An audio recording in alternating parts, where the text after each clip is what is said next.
Leo Cruz stood sentinel at the empty Chicago bus stop, the biting wind off Lake Michigan whipping swirling snow against his security guard blazer. The damp cold from his long overnight shift at the Vertex Corporate Center had seeped into his bones. At 36, this job was his anchor, steady pay that covered his studio apartment and the relentless medical bills for his abuela Rosa's heart condition. He checked his phone. 11:53 p.m. 7 minutes until the last bus to Pilsen. He stomped his boots, the fresh powder crunching underfoot, the silence of the downtown canyon broken only by the distant wail of a siren. Then the sharp, frantic clicking of heels struggling for purchase on the icy pavement. A woman rushed around the corner, her silhouette elegant even in her panicked state. She was white, blonde, wrapped in a cashmere coat now dusted with white. Her eyes, a startling blue, scanned the deserted platform before landing on him. Leo saw it, the immediate, instinctive flicker. A hesitation. Her posture stiffened almost imperceptibly. She looked past his shoulder, down the street, anywhere but directly at him, as if hoping another option would materialize. When none did, she let out a visible puff of breath and took a reluctant step forward, her fine leather boots slipping slightly. "Is there a bus coming?" Her voice was crisp, edged with a frost that had little to do with the temperature. She still wasn't fully looking at him, her gaze skittering over the accumulating snow on the bench. "Last one. Should be here in 5, Leo replied, keeping his tone professional, neutral. The tone he used when directing lost executives in the Vertex lobby after hours. She nodded once, a sharp movement, and turned her back slightly to fumble in an expensive leather handbag. Her movements grew more frantic, her breaths visible and short. White clouds. "No. No, this is impossible." She muttered to herself, then louder, to the air more than to him. "My wallet. I left my entire wallet at the office." She finally looked at him, but it was a glance of pure, aggravated necessity. "My phone is dead. I can't call a car." Leo watched her. The pearl studs in her ears, the platinum watch that glinted under the streetlight, the cut of her coat, all screamed a world of private drivers and gated residences. Yet here she was, stranded and shivering, her privilege useless against the simple logistics of a missed bus and a dead phone. But the wall was there. The unspoken barrier was as palpable as the falling snow. Her discomfort wasn't just about being stranded. It was about being stranded with him. "Where do you need to go?" he asked, his own breath making a small cloud. "Gold Coast," she said, naming one of the city's most affluent neighborhoods. She wrapped her arms around herself, a defensive gesture against the cold and the situation. "I'll walk. It's not that far." It was a lie, and they both knew it. It was over 3 miles in a deepening, freezing snowstorm. The distant glow of the bus's headlights painted the white street.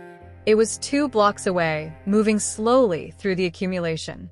Leo made a decision, one that felt rooted less in chivalry and more in the basic duty he felt in his uniform, to assist.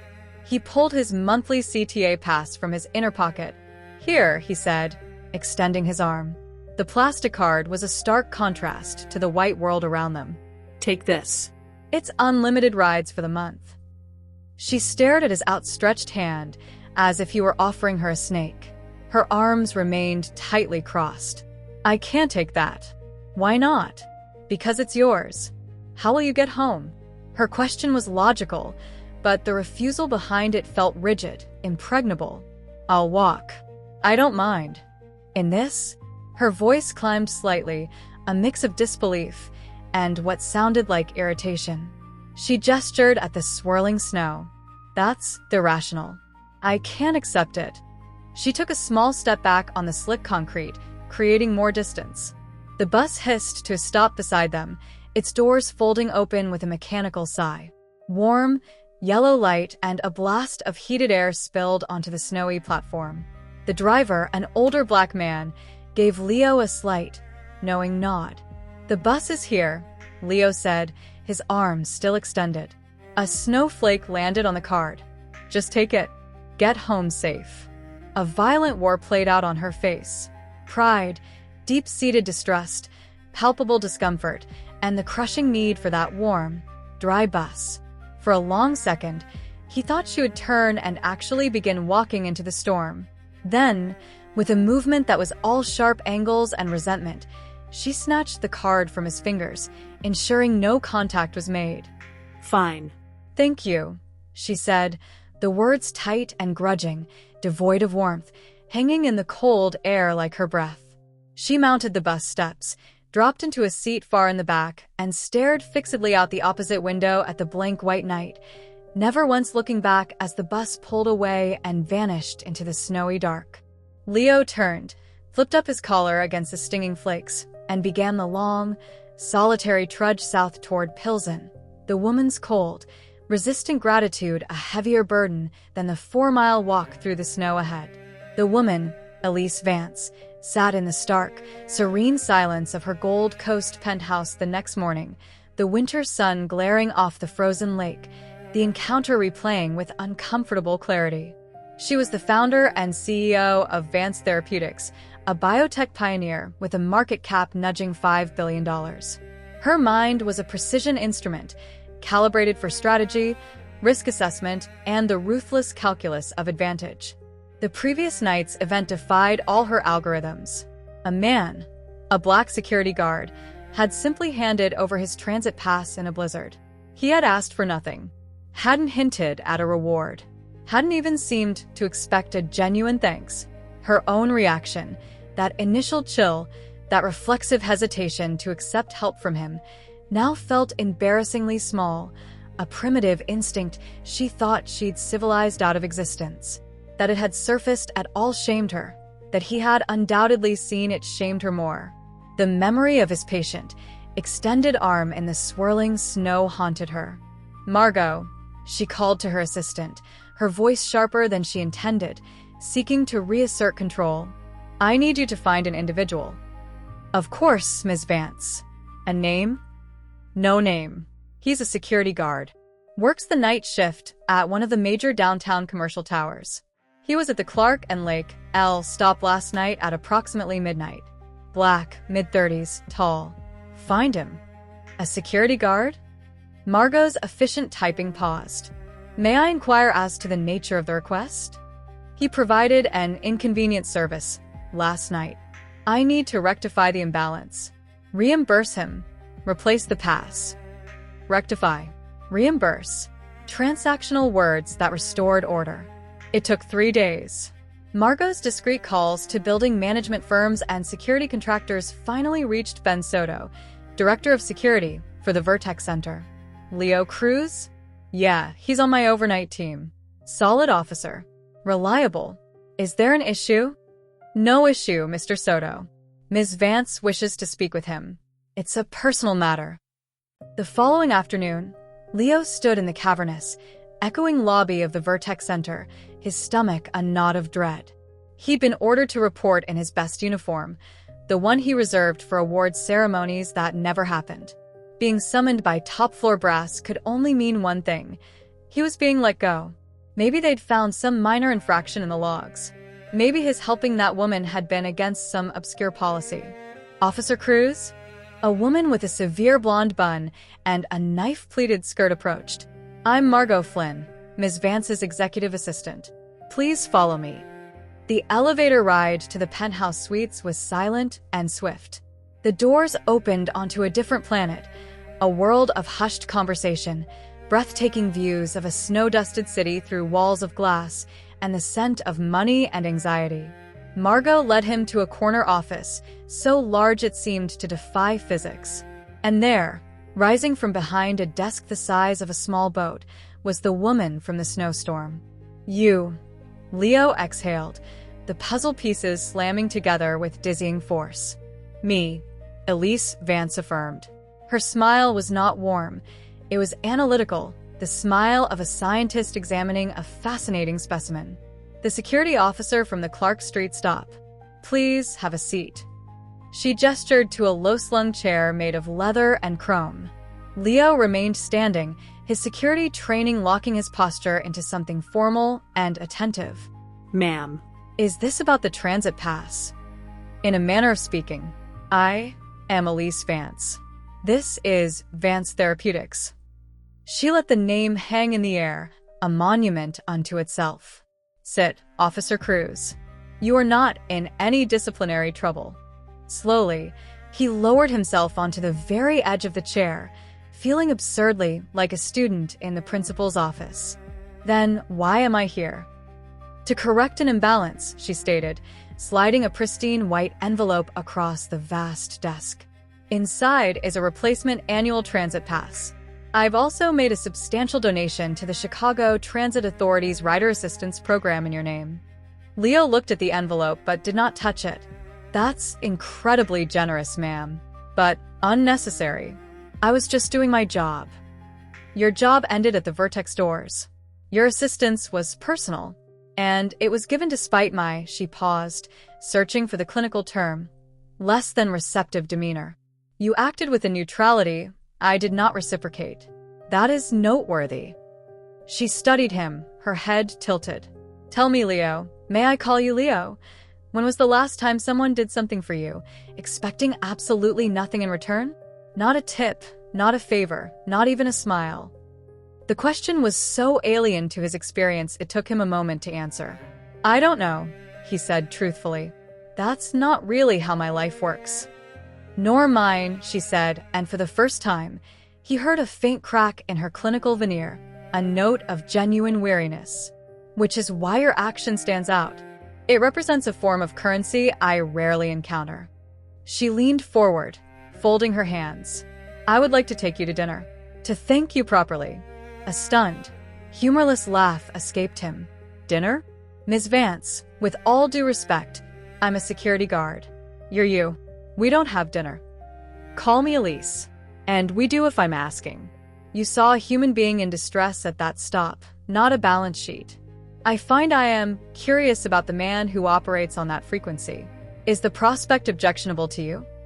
The challenge was back, layered with a hint of something else, loneliness. It's not about objection. It's about the reality of this. He gestured between them, at the office, at their clothes. You have all the leverage here. You could have me transferred with a phone call. I would never abuse my position in that way. I am asking as Elise. Can you see me as just a person? Her gaze was intense, almost pleading. He looked past the armor. The perfect makeup, the ruthlessly tailored suit, the fortress of an office with its view of the frozen city. He saw the isolated figure from the bus stop, multiplied 1,000-fold. He saw, to his surprise, a reflection of his own solitude, just draped in silk instead of polyester. Okay, he said, the word feeling momentous. Dinner. Somewhere quiet. And I'm paying for my half. A ghost of a real smile touched her lips. There's a Jamaican restaurant in Hyde Park. The Pepper Pot. I've heard the curry goat is exceptional. You know Hyde Park? Margot is exceedingly thorough. They met at the Pepper Pot on a Friday evening, the streets outside still lined with grimy snowbanks. Elise arrived not in a limo, but in a modest sedan, dressed in dark jeans and a simple cream sweater, her hair loose around her shoulders. She looked younger, softer, almost unfamiliar. You look different, Leo said as they were seated in a cozy booth, the spicy warmth of the restaurant a welcome contrast to the cold outside. Less formidable? She asked, a trace of her dry humor returning. More approachable. Over plates of aromatic curry and fried plantains, the conversation began haltingly, then found a rhythm. Leo spoke of growing up in Pilsen, the vibrant, struggling heart of the Mexican community, of his abuela Rosa's strength and her failing health, of his own dormant dream of becoming a social worker, a dream buried under the weight of practical necessity. Elise spoke of building Vance Therapeutics from a rogue idea in a university lab, of the exhilarating, lonely climb, of the way each success built a higher, more isolating wall. Trust is a liability, she confessed, pushing a plantain around her plate. Affection is a vulnerability. Everything is a transaction. It's a sterile way to live. I didn't see a transaction at that bus stop, Leo said softly. I saw a woman who was cold, surrounded by snow, and too proud to admit she needed help. She met his eyes then, and the last of the frost melted. I was. And I was afraid. Not of you precisely. Of the situation. Of needing something from a stranger. And yes, some of that fear was ugly and base, and it was written on my face. I am sorry for that. Her apology was direct, unvarnished. It disarmed him completely. It's not the first time I've seen that look, but it's the first time someone owning it apologized for it. After dinner, they walked through the University of Chicago campus, the Gothic spires draped in white, looming against the night sky. He showed her his Chicago, not the tourist landmarks, but the living tapestry. The community center on 53rd Street where he coached a youth basketball team on Saturdays, the used bookstore where he'd spent countless hours as a teenager, the tiny mosque where his friend Amir was the imam. This is alive, Elise said, taking it all in, her boots crunching on salted sidewalks. Her voice held a note of awe. It's chaotic and loud and full of connection. My world is so quiet, so filtered. They ended up on a bench overlooking the Midway Plaisance, the snowy expanse glowing under the park lights. This is impossible, you know, she said, her voice barely above a whisper, her breath a small cloud between them. What we're doing. What we're contemplating. I know, Leo said. A black security guard and a white billionaire CEO. The world will have a field day. They'll say you've lost your mind. They'll say I'm a grifter, a gold digger. Every ugly stereotype in the book. And some of those comments will come from people I've known for years. From my family. She looked at him, her expression stark in the moonlight reflecting off the snow. My initial reaction to you, it didn't come from nowhere. It was learned. It's in the walls of the houses I grew up in. This being here with you, it feels like a rebellion.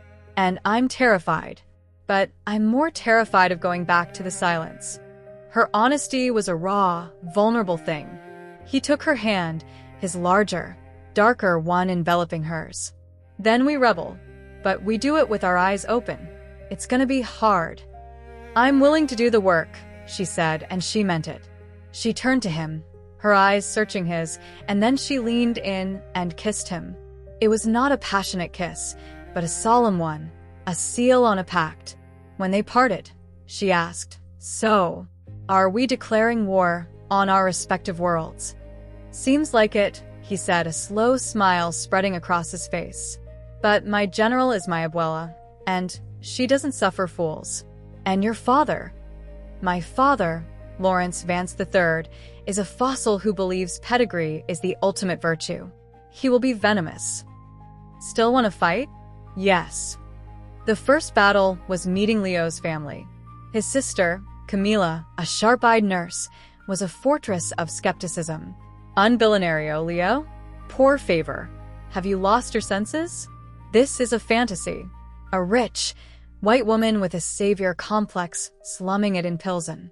It's not like that, Cammy. She's complicated. She's trying. She looked at you like you were a problem she had to solve. I don't trust her, and I don't trust this."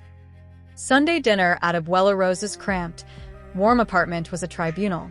Elise arrived not with champagne, but with an intricate Milagro votive candle holder she'd painstakingly sought out after learning of Rosa's devotion to Our Lady of Guadalupe.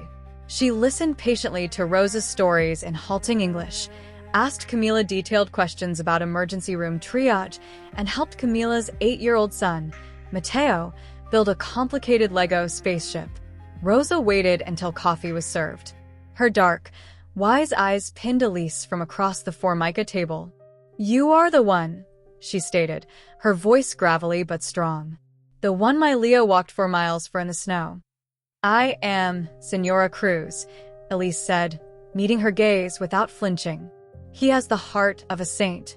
He sees the good in everyone, even those who do not see it in him first." The rebuke was gentle but unmistakable. "Does your heart have room for a saint? Or is this a vacation for you? A story to tell your rich friends?" "Abuelita," Leo protested, but Elise held up a hand. "It is a fair question. Your grandson, he saw my fear that night. He saw my prejudice, my coldness in the snow. And he was kind anyway. He didn't just give me a bus pass. He gave me a mirror. And I didn't like what I saw." Her voice grew thick. I am here not on vacation, but on a pilgrimage. To be a better person. To deserve the kindness he showed me. I cannot promise I will not make mistakes. That the bias runs deep. But I can promise I will fight it. Every day. For him. The room was silent. Rosa studied her for a long, tense moment, then gave a single, slow nod. Bueno. You fight. But you hurt him with your learning, you answer to me. Your money is no shield here. Meeting Elise's father, Lawrence Vance III, in his Lake Forest manor, was a descent into genteel hostility. He received them in his library, a room that smelled of old leather, older money, and resentment. A fire crackled in the hearth. He did not rise from his wingback chair. A security guard, Elise, he said, swirling a crystal tumbler of bourbon. Really? This is beyond foolish. It's self-destructive. It's an embarrassment. He's a good man, father. The best I've ever known. He's an employee. Lawrence's lips thinned. He is not from our world. This will be a circus. It will damage the company, your reputation, everything your mother and I built for you. He didn't know who I was. He helped me when he had no reason to. And now he knows, doesn't he? Lawrence's voice was an icy sneer. End this. Pay him off if you must. Be done with it. When Leo, who had been waiting in the hall at Elise's insistence, entered the room, Lawrence didn't acknowledge his presence. I believe this audience is over, Elise. It's just beginning, Leo said, his voice calm and steady, the voice he used to de-escalate conflicts in the Vertex lobby. He walked fully into the room, standing tall in his simple suit. Mr. Vance, your daughter is an extraordinary woman. I respect her intelligence, her strength, and her courage. That includes respecting her choice to be with me, even if you cannot. Lawrence's head swiveled slowly, his eyes like chips of blue ice. You are speaking out of turn. You are in my home. I'm in the home of the woman I love, Leo corrected, his gaze unwavering. And I'm speaking to the bigotry that's hurting her. Your problem isn't with my profession. We both know that. Your problem is with the color of my skin. I've spent my life navigating around men like you. Your version just as better antiques. You don't intimidate me. And you don't get a vote in our future. Elise stood, her face pale but radiant with a fierce pride. We're leaving. When you decide to act like a father instead of a caricature, you have my number. In the car, she was shaking, but it was with a righteous, liberated fury. I am so sorry. I knew he would be bad, but that was exactly what I expected, Leo said, taking her trembling hand in his. The question, Elise, is this just the opening act? That vitriol, that condescension, it's going to come from colleagues, from newspapers, from strangers on the street. Are you ready for that? Truly. I am, she said, and her voice was steel. Because for the first time, I'm on the right side of the fight. Their relationship exploded into the public eye when a gossip columnist's blurry photo of them sharing a laugh outside the pepper pot was published with the headline, Vance Heiress's blue-collar beau. The digital onslaught was immediate and brutal. Comment sections became swamps of racist tropes about Leo. Business analysts penned worried columns about Elise's eroding judgment. They were dissected, mocked, and fetishized in equal measure. We're a meme, Leo said flatly, closing his laptop after reading a particularly vile thread. They don't know us, Elise insisted, but he saw the faint shadows under her eyes, the tension in her jaw. They don't want to know us. They want a story. And I'm the villain in theirs. He took a deep breath. This is my life, Elise.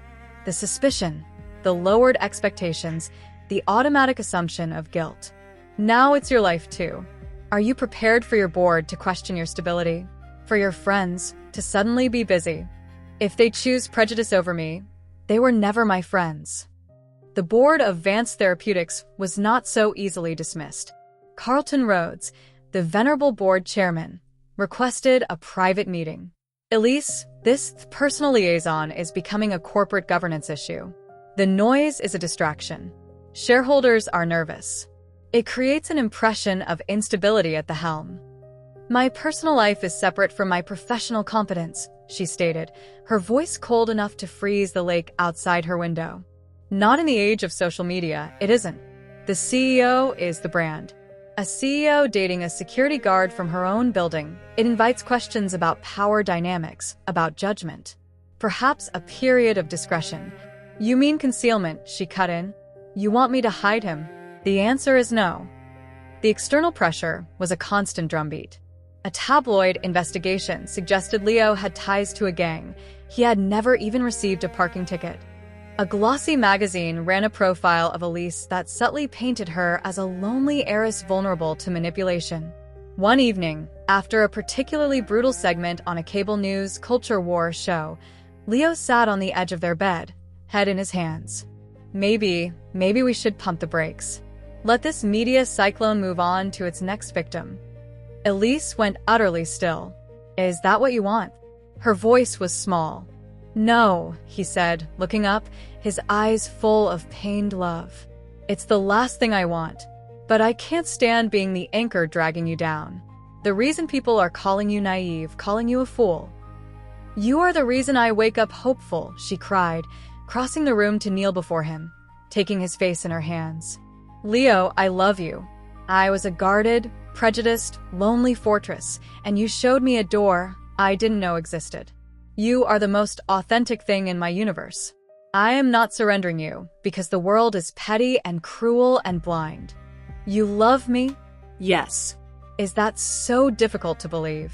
Given the frost at our first meeting, yeah, it's a miracle. It's a choice, she whispered, her forehead touching his. I choose to love you. Every day. I choose to fight the parts of me that were taught not to. Deal with it. He pulled her into a crushing embrace, his face buried in her hair. I love you too, even though you're the most infuriatingly stubborn person on the planet. Takes one to know one. Salvation, when it came, arrived from the ranks. Malik Johnson, a day shift sergeant at Vertex and Leo's friend for a decade, launched a social media campaign. He posted photos of Leo coaching kids, volunteering at a food pantry, receiving a commendation for disarming a suicidal individual without force.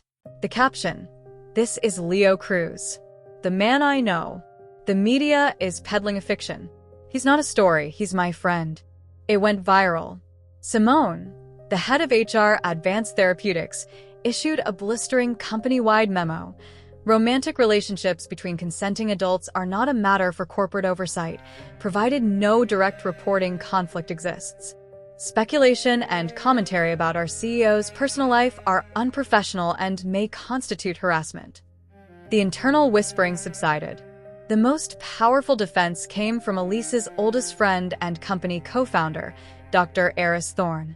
I've known Elise since we were starving grad students, Eris told a Forbes reporter who called for comment. She built walls to survive a cutthroat world. Leo is the first person she's let inside those walls in 15 years. He's decent, kind, and he loves her for her fierce, brilliant, complicated self, not her stock portfolio. Criticize that, and you're advertising your own emotional bankruptcy. The tide began to turn, slowly. Their story became a touchstone in broader conversations about class inequality, racial bias, and the humanity often denied to those in service professions. 14 months after the snowy bus stop, Leo knew. With Camila's covert help, he planned his move. He arranged for a private dinner at the Pepper Pot, in the same booth. When Elise arrived, she found the restaurant empty except for their families, Rosa, Camila, Mateo, Eris, and a stony-faced, but crucially present, Elise Vance. Leo? What's happening? A correction, of course, he said softly, leading her to the center of the room. He got down on one knee, ignoring the twinge in his old basketball injury. He held a ring box. Inside was not a diamond, but a polished band of black tungsten, inlaid with a single, thin stripe of Guatemalan jade, a nod to his abuela's heritage. He'd saved for it for 9 months. Elise, he began, his voice strong and clear. You saw the worst of me that first night. My job, my station. A man you'd been taught to overlook in the snow. And I saw the worst in you, your fear, your prejudice, your walls. And yet, here we are, You chose to see past the uniform. You chose to do the hardest work a person can do, to confront the ugliness inside yourself and root it out. You fought for us when it would have been so much easier to walk away. You taught me that love isn't just a feeling, it's a daily act of courage. He opened the box. I don't have a fortune. I have a steady heart, 2 strong hands, and a love for you that has weathered every storm. Elise Vance, will you fight the rest of this life with me? Will you marry me? Tears streamed down her face, erasing the last vestiges of the icy CEO. She nodded, unable to speak for a moment, then managed a choked, yes. Yes, of course. Always. Their wedding was held at the Pilsen Community Center, draped in paper flowers and overflowing with warmth. Rosa wept joyous tears.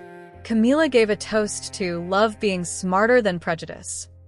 Lawrence stood in the back, uncomfortable but bearing witness. Leo's brothers in uniform formed an honor guard outside. Marriage was the real work. Elise wanted to create a foundation in Leo's name. He insisted on finishing his degree using the security company's education benefits while working reduced hours. I need to own my path, he said. They compromised. The Cruz Vance Fellowship was established for first-generation college students pursuing social work, and Leo began his night classes. They fought about money. She wanted to solve problems with it. He wanted to solve them together. About privacy. She was used to being a public figure. He craved anonymity.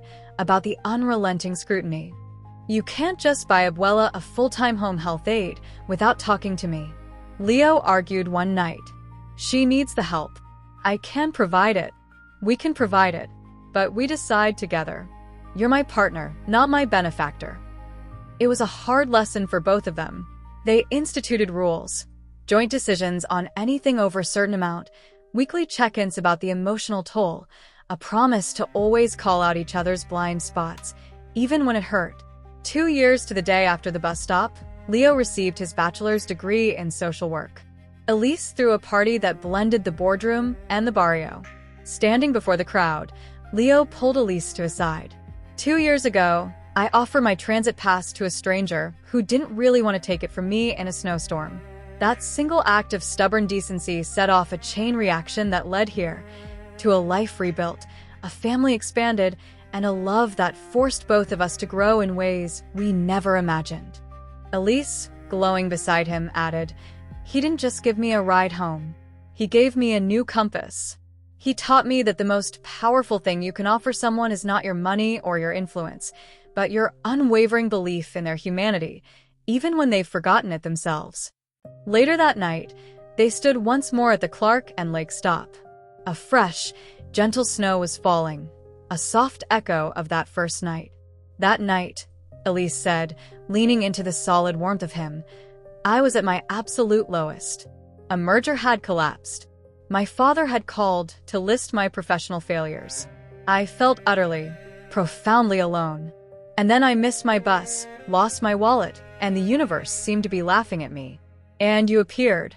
This black security guard. And my first feeling was not relief. It was distrust. And you saw it. And you were kind anyway. I saw a human being in trouble, Leo said simply, watching the flakes dance in the streetlight. You saw me, she corrected, before I could see myself. Before I could see you. She turned to him, snow catching in her hair. Do you ever regret it? The battle? The headlines? The lost friends? Only the frostbite threat from that 4-mile walk, he said, then grew serious. No. Not for a second. This, right here, is the only thing that's ever made complete sense to me. You? Never. You liberated me. From my gilded cage. From my own poisoned inheritance. A bus, the same line, pulled up with a familiar hydraulic sigh, its windows fogged against the cold. They watched as people boarded and it pulled away, carrying its passengers home through the snowy streets. They no longer needed it. Hand in hand, they turned and walked toward their shared condo in the West Loop, toward the messy, beautiful, defiant life they had built together, a life constructed not in spite of the chasm between their worlds, but by the courageous, daily work of building a bridge across it. It began with a guard's instinct to protect, a CEO's resistance to receive, and a simple piece of plastic offered in a swirling storm, which became the first brick in a new foundation. A foundation where a man was seen for his character, a woman was loved for her evolving heart, and the most powerful force in the universe proved to be not wealth or status, but a stubborn, transformative kindness offered in the silent, falling snow.